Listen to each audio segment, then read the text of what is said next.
શું મિત્રો તમે ક્યારે ઉકળતા પાણીની અંદર ટામેટા અને પૌવા નાખી આટલી ટેસ્ટી, હેલ્ધી અને ઝડપી રેસીપી બનાવી છે? નહીં, ચાલો સૌથી પહેલાં તો હું આનો ટેસ્ટ કરી તમને જણાવું કે ખરેખર જે આ રેસીપી છે કેવી બની છે. અરે વાહ ફ્રેન્ડ્સ, ખરેખર સુપર A1 લાગી રહી છે. અને આની અંદર જ મેં બીજી રેસીપી તૈયાર કરી છે. અરે વાહ ફ્રેન્ડ્સ, ખરેખર આ પણ જે રેસીપી છે બહુ જ સરસ લાગી રહી છે. તો આ ઝડપી રેસીપી બનાવવા માટે સૌથી પહેલાં કોઈ પણ એક નોનસ્ટિક પેન અથવા તો કોઈ પણ કઢાઈ કે તપેલી તમે લઈ શકો છો. જો નોનસ્ટિક પેન ન હોય તો હવે એક વાટકીના માપ પ્રમાણે આની અંદર આપણે પાણી એડ કરીશું. તો અત્યારે મેં અડધી વાટકી જેટલું પાણી એડ કર્યું છે. હવે આપણે આની અંદર સ્વાદ અનુસાર એક નાની ચમચી જેટલું અહીંયા મેં મીઠું લીધું, અડધી ચમચી જેટલું તીખું લાલ મરચું પાવડર એડ કર્યું, ત્યાર પછી 1 ચમચી જેટલું જીરું એડ કર્યું. જીરાથી જે આનો ટેસ્ટ છે વધારે સારો લાગતો હોય છે. 5 ચમચી જેટલો અજમો અને એક મોટી ચમચી ભરીને આપણે આખી ખાંડ એડ કરીશું. જે વાટકીની મદદથી તમે પાણી લીધું હોય બસ એ જ વાટકીની મદદથી તમારે પૌવા લેવાના છે. મિત્રો આ નાયલોન પૌવા નથી, નોર્મલી આપણે બટાકા પૌવા માટે જે પૌવા યુઝ કરીએ છીએ આ એ જ છે. તો એક વાટકી ભરીને મેં આ પૌવા લીધા અને પાણીની મદદથી સારી રીતે આને વોશ કરી લીધા છે. આને આપણે પલાળી નથી રાખવાના, બસ પાણી લીધું, એની અંદર પૌવા નાખ્યા, સારી રીતે વોશ કરી લીધા અને બસ એ પાણી મેં દૂર કરી દીધું. જે ગેસની ફ્લેમ છે અત્યારે આપણે ફાસ્ટ જ રાખીશું. સારી રીતે ખોળ ઓગળી જાય અને એક ઉભરો આવી જાય ત્યાં સુધી આપણે આ પ્રોસેસ કરવાની છે. સતત આને આ રીતે મિક્સ કરતા રહીશું. જ્યારે પણ ઉભરો આવે ત્યારે જે ગેસની ફ્લેમ છે મિત્રો એ તમારે ધીમી કરી દેવાની. અને ત્યાર પછી આની અંદર આપણે એડ કરીશું એકદમ ઝીણા કટ કરેલા ટામેટા. તો તે એડ કર્યા છે મેં પાવાટકી જેટલા. જો 1 વાટકી જેટલા પૌવા હોય તો અડધી વાટકી જેટલું તમારે પાણી લેવાનું અને પાવાટકી જેટલા ટામેટા એડ કરવાના. તમે કટરની મદદથી પણ આને ઝીણા ચોપ કરી શકો છો, બટ અત્યારે મેં ચપ્પાની મદદથી જ આને કટ કર્યા છે. ટામેટા એડ કર્યા પછી મિત્રો જે ગેસની ફ્લેમ છે મેં થોડીક વાર માટે ફાસ્ટ કરી દીધી. તો ફાસ્ટ ફ્લેમ ઉપર અડધી મિનિટ માટે આને સારી રીતે કૂક કરી લઈશું. જો થોડા કાચા પાકા હશે તો કોઈ જ ફરક નહીં પડે, બટ અડધી મિનિટ માટે આપણે આને કૂક કરી લઈશું. સારી રીતે મિત્રો આની અંદર ઉભરો આવી ગયો છે. હવે આપણે એકવાર આને મિક્સ કરી લઈશું અને જે ટામેટા છે એ પણ કાચા પાકા કૂક થઈ ગયા છે. હવે આપણે આગળની પ્રોસેસ જોઈ લઈએ. હવે જે ગેસની ફ્લેમ છે એકદમ તમારે ધીમી કરી દેવી અને ત્યાર પછી જે પાણીથી આપણે વોશ કર્યા હતા પૌવા એ આની અંદર એડ કરી સારી રીતે આને મિક્સ કરી લઈશું.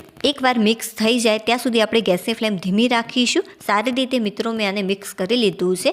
એકવાર મિક્સ કર્યા પછી જે ગેસની ફ્લેમ છે આપણે ફાસ્ટ કરી દઈશું. આ બધી જ પ્રોસેસ તમે મીડિયમ ફ્લેમ ઉપર પણ કરી શકો છો. બહુ ફાસ્ટ પણ નથી રાખવાની અને બહુ ધીમી પણ નથી રાખવાની. આમ કરશો તો પણ એ પરફેક્ટ રીતે તૈયાર થઈ જશે જો ગેસની ફ્લેમ ફાસ્ટ અને ધીમી ન કરવી હોય તો. સવારની ભાગદોડમાં મિત્રો બાળકો માટે આનાથી હેલ્ધી, ટેસ્ટી અને ઝડપી નાસ્તો કોઈ હોય જ ના શકે.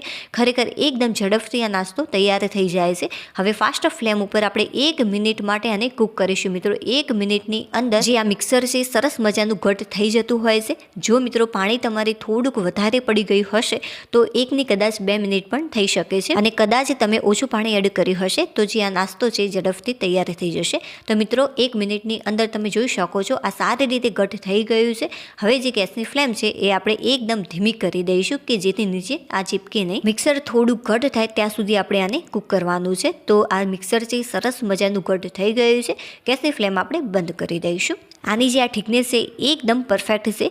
જાણે આપણે બટાકા બાફતા હોઈએ છીએ બસ એ ટાઈપનું આ મિક્સર તૈયાર થઈ જશે. આને વધુ ટેસ્ટી બનાવવા માટે આની અંદર આપણે ઝીણી કટ કરીને કોથમીર એડ કરીશું. મેં પાણીથી આને સારી રીતે વોશ કરી લીધી છે.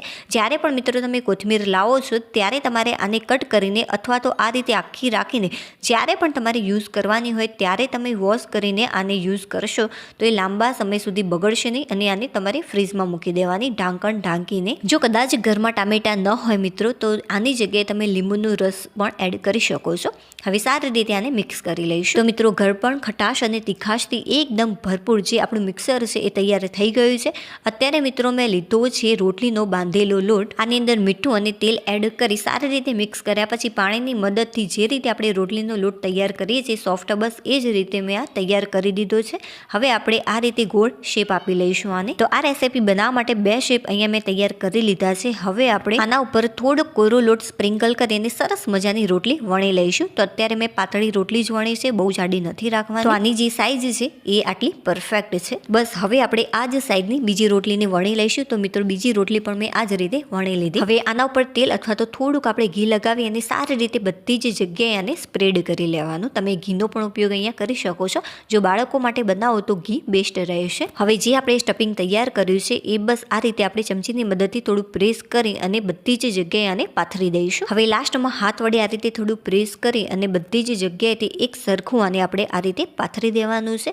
ત્યાર પછી ઉપરથી આપણે જે રોટલી બીજી વણી હતી એ આ રીતે મૂકી અને જે સાઈડનો ભાગ છે કિનારીનો બસ એને આંગળીની મદદથી થોડું પ્રેસ કરી અને આપણે જોઈન્ટ કરી લઈશું. હવે ઉપરથી થોડોક આપણે કોરો લોટ આ રીતે સ્પ્રિંકલ કરીશું અને આને સારી રીતે વણી લઈશું. તો બંને સાઈડેથી મેં કોરો લોટ આ રીતે સ્પ્રિંકલ કરી લીધો છે અને આપણે હવે આને વણી લઈશું. જ્યારે પણ મિત્રો આ રીતે તમે રોટલીની વચ્ચે માવો કોઈ પણ ભરો છો, બટાકાનો હોય અથવા તો કોઈ પણ સ્ટફિંગ તૈયાર કરો છો, ત્યારે જો વેલણની મદદથી આ રીતે વણશો તો ખરેખર જે આનો ટેસ્ટ છે વધારે સારો લાગે છે. કેમ કે આ રીતે વણવાથી રોટલી અને જે સ્ટફિંગ છે તમે જોઈ શકો છો આ રીતે સ્ટફિંગ દેખાવા લાગશે અને જ્યારે તમે ખાશો આને ત્યારે રોટલી સાથે બહુ જ સરસ રીતે આ મિક્સ થયેલું હશે. રોટલી અલગ અને મસાલો અલગ આને કૂક કરવાથી આવું બિલકુલ પણ નહીં બને જો તમે આ રીતે વણ્યો હશે તો પરફેક્ટ રીતે એક સરખી રીતે મેં આને વણી લીધો છે. અત્યારે મિત્રો મેં લીધી છે એક નોનસ્ટિક પેન. જો નોનસ્ટિક પેન ન હોય તો તમે કોઈ પણ તવીનો ઉપયોગ અહીંયા કરી શકો છો.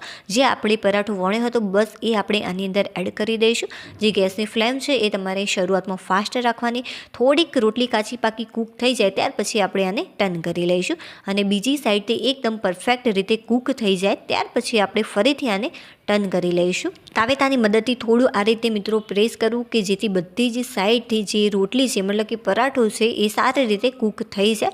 હવે ઉપરથી આપણે થોડુંક તેલ આ રીતે એડ કરીશું અને તાવેતાની મદદથી બધી જ જગ્યાએ એક સરખી રીતે આને ફેલાવી અને થોડુંક પ્રેસ કરીશું કે જેથી ઉપરનું જે પડ છે એ સરસ મજાનું ક્રિસ્પી બને. મિત્રો આ જે રેસીપી છે એને બનતા બિલકુલ પણ મને વધારે સમય નથી લાગ્યો. બસ ઉકળતા પાણીની અંદર ટામેટા એડ કરો, મસાલા એડ કરો અને પૌવા એડ કરી દો અને ત્યાર પછી આને મિક્સ કરી લો. અને જે બીજી રેસીપી છે મિત્રો એ હું તમને લાસ્ટમાં કહું કે કઈ રીતે તમારે આને ખાવાની છે કે જેથી આના કરતાં પણ ઝડપી તૈયાર થઈ જાય. તો મિત્રો ફાઇનલી સરસ મજાનો પરોઠો તૈયાર છે. હવે આપણે આને કટ કરી અને હું તમને બતાવું ટેસ્ટ કરીને કે ખરેખર જે આ પરોઠો છે એ કેટલો ટેસ્ટી બન્યો છે. હવે બીજી રેસીપી આપણે જોઈ લઈએ એના પહેલાં જે મિક્સર મિત્રો વધ્યું હતું બસ એની અંદર તમારે આ રીતે થોડુંક તેલ એડ કરી સારી રીતે મિક્સ કરી લેવું. જો તમારે કાચું તેલ એડ ન કરવું હોય તો ઘીનો પણ ઉપયોગ કરી શકો છો અથવા તો દાળિયાની અંદર થોડું તેલ એડ કરી અને જીરું એડ કરી વઘાર કરી જો તમે આની અંદર એડ કરશો તો ખરેખર જે આનો ટેસ્ટ છે એ બહુ જ સરસ લાગતો હોય છે. જો તમારે પરાઠો ન તૈયાર કરવો હોય, બહુ જ ટાઈમ ઓછો હોય તો તમે આ પણ રેસીપી તૈયાર કરી શકો છો.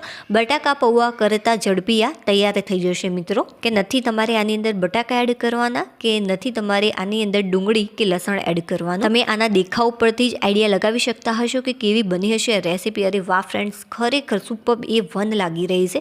ચાલો હવે જે આપણે પરાઠો તૈયાર કર્યો છે એને હું તમને કટ કરી જણાવું કે જે આ પરાઠો છે એ ખરેખર કેવો બન્યો છે, તમારે કઈ રેસીપી બનાવવી જોઈએ. તો મિત્રો જે પરાઠો છે એને પણ મેં કટ કરી લીધો છે. ફાઇનલી જે આપણી રેસીપી છે એ તૈયાર થઈ ગઈ છે. તો મિત્રો મને ડાયરેક્ટ પરાઠા કરતાં સ્ટફિંગ વધારે પસંદ આવ્યું અને ઇઝી પણ રહેશે અને પરાઠો છે એ મારા સાસુને વધારે પસંદ. વિડીયો પસંદ આવે તો લાઈક કરી દેજો, ચેનલને સબસ્ક્રાઈબ. બાય.